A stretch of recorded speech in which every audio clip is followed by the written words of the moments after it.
നമസ്കാരം. സ്പോട്ട് ന്യൂസിലേക്ക് സ്വാഗതം. കേരളം കണ്ട ഏറ്റവും വലിയ അതിഭീകരമായ പ്രകൃതി ദുരന്തമാണ് ഇന്ന് പുലർച്ചെ വയനാട്ടിലുണ്ടായിരിക്കുന്നത്.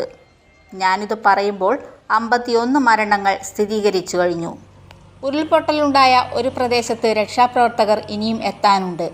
മരണസംഖ്യ വല്ലാതെ ഉയരുമെന്ന ആശങ്കയാണ് മുഖ്യമന്ത്രി അടക്കം പങ്കുവയ്ക്കുന്നത്. മേപ്പാടി ചൂരൽമലയിലും മുണ്ടക്കൈ ടൗണിലുമാണ് ഇന്ന് പുലർച്ചെ ഉരുൾപൊട്ടലുണ്ടായത്. ചാലിയാർ പുഴയിലൂടെ മൃതദേഹങ്ങൾ ഒഴുകി വരുന്ന ഞെട്ടിക്കുന്ന കാഴ്ചകളാണ് ഇന്നു രാവിലെ മുതൽ കാണുന്നത്. വൻ ഉരുൾപൊട്ടലുണ്ടായ മുണ്ടക്കൈയിൽ ഇപ്പോഴും രക്ഷാപ്രവർത്തകർക്ക് കടക്കാനായിട്ടില്ല. മുണ്ടക്കൈയിൽ വൻ നാശനഷ്ടമുണ്ടായെന്നാണ് വിവരം. അവിടുത്തെ വിവരങ്ങൾ കൂടി പുറത്തു വരുമ്പോൾ മരണസംഖ്യ ഇനിയും ഉയരാനാണ് സാധ്യത.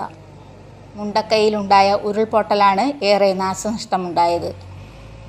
പ്രദേശത്തെ പ്രധാന റോഡും ചൂരൽമല ടൗണിലെ പാലവും തകർന്നതോടെ ഈ ഭാഗത്ത് രക്ഷാപ്രവർത്തനം ഇതുവരെ സാധ്യമായിട്ടില്ല.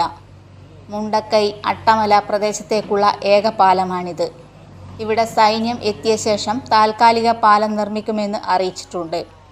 മുണ്ടക്കൈയിൽ ദുരിതാശ്വാസ ക്യാമ്പ് പ്രവർത്തിച്ചിരുന്ന സ്കൂളിൽ വീടുകളിലും കടകളിലും വെള്ളവും ചെളിയും നിറഞ്ഞു. മേഖലയിൽ 400ഓളം കുടുംബങ്ങൾ ഒറ്റപ്പെട്ടതായാണ് വിവരം. നിരവധി വാഹനങ്ങൾ ഒഴുകിപ്പോയി. അഗ്നിരക്ഷാസേനയുടെയും NDRFിൻ്റെയും നാട്ടുകാരുടെയും നേതൃത്വത്തിൽ നിലവിൽ രക്ഷാപ്രവർത്തനം പുരോഗമിക്കുകയാണ്.